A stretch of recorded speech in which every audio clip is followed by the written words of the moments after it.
नमस्कार दोस्तों आज हम ट्रिग्नोमेट्री का एक्सरसाइज 8.3 का क्वेश्चन नंबर 2 लेकर आए हैं। दोस्तों इस क्वेश्चन को सॉल्व करने से पहले हमें ये फॉर्मूला को याद रखना है। Cos square A plus sine square A equal to 1 और 1 plus tan square A equal to sec square A और cot square A plus 1 equal to cosec square A. चलिए दोस्तों क्वेश्चन को सॉल्व करते हैं। जैसा कि क्वेश्चन हमको दिया है sine A cos A tan A cot ए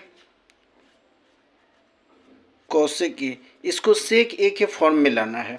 चलिए दोस्तों पहला हम सबसे पहले साइन को लाते हैं। तो साइन को हम क्या लिखेंगे, cos square A plus sine square ए बराबर 1, जैसा कि पहले फॉर्मूला से हम चलेंगे। तो sine square A equal to क्या होगा, sine square A equal to होगा, यह प्लस में है तो इधर आकर के माइनस में हो जाएगा, तो 1 माइनस कॉस स्क्वायर ए हो जाएगा। चलिए अब इसको हमको स्क्वायर को ख़त्म करना है, तो और हम पहले हम साइन स्क्वायर ए, तो sine square A equal to हो जाएगा 1 माइनस कॉस स्क्वायर ए को क्या लिख सकते हैं 1 by sec square A, sec square ए।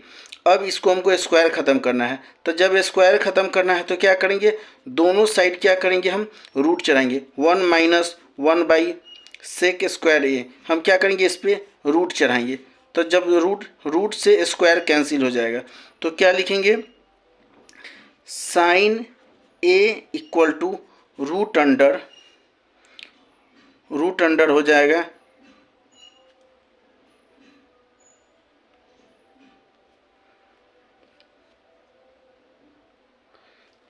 इसको सेक स्क्वायर ए को 1 से मल्टीप्लाई करेंगे तो क्या हो जाएगा, sec square A minus 1 by sec square A.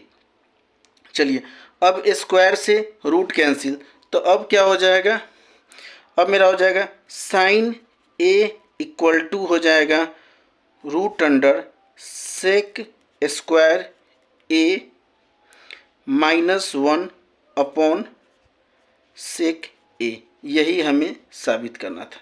चलिए अब सेकेंड हम कॉस ए में आते हैं, तो कॉस ए इक्वल टू होता है कॉस ए इक्वल टू होता है 1 बाई सेक ए, तो क्या लिख सकते हैं 1 बाई सेक ए। अब मेरा कॉस भी साबित हो गया।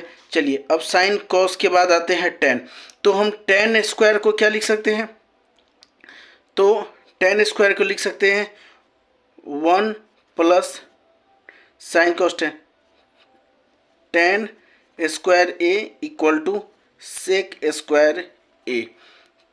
तो अब यहाँ पे दोनों साइड क्या करेंगे हम, ये 1 प्लस में तो इधर आके माइनस में हो जाएगा, तो क्या हो जाएगा tan square A equal to हो जाएगा सेक स्क्वायर ए माइनस 1।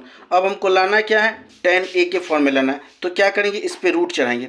जब इस पे रूट चढ़ाएंगे दोनों साइड क्या करेंगे, रूट चढ़ाएंगे, तो स्क्वायर से रूट कैंसिल हो जाएगा, तो क्या हो जाएगा टेन ए इक्वल टू हो जाएगा root under sec square A minus 1, sec square A minus 1। चलिए तो इस तरह से हमने टेन के फॉर्म में भी अब इसको चेंज कर लिया। अब मेरा बचता है कॉट ए। चलिए तो कॉट ए इक्वल टू हो जाएगा 1 बाई टेन ए, और तो कॉट ए इक्वल टू, और हमने 1 बाई टेन ए के लिए टेन ए का मान क्या निकाला था, root under sec square A minus 1। चलिए तो इस तरह से हमारा ये कॉट भी कंप्लीट हो जाता है। अब आते हैं cosec A. Cosec A equal to होता है 1 by cosec A equal to 1 by sine A होता है, तो हम क्या लिखेंगे 1 बाई साइन ए, और cosec A equal to 1 by sine का मान हमने क्या यहाँ पर क्या निकाला था, 1 बाई साइन का मान हमने यहाँ पे निकाला था, साइन ए का मान root under sec square A minus 1 by sec A.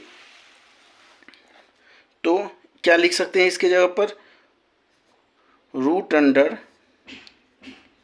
Sec square A minus 1 upon sec A. चलिए अब आगे बढ़ते हैं। अब क्या करेंगे, कॉसेक ए इक्वल टू, अब जो है 1 by root under sec square A minus 1 है, जो अपॉन में सेक था ये ऊपर चले जाएगा, इसके साथ सेक क्या हो जाएगा, मल्टीप्लाई हो जाएगा। तो हम क्या लिख सकते हैं, cosec A equal to sec A upon root under sec square A minus 1। चलिए दोस्तों, इस तरह से ये मेरा क्वेश्चन यहीं पर कंप्लीट हो जाता है। नेक्स्ट क्वेश्चन के लिए मेरे चैनल को लाइक, सब्सक्राइब और शेयर करना ना भूलें। धन्यवाद दोस्तों।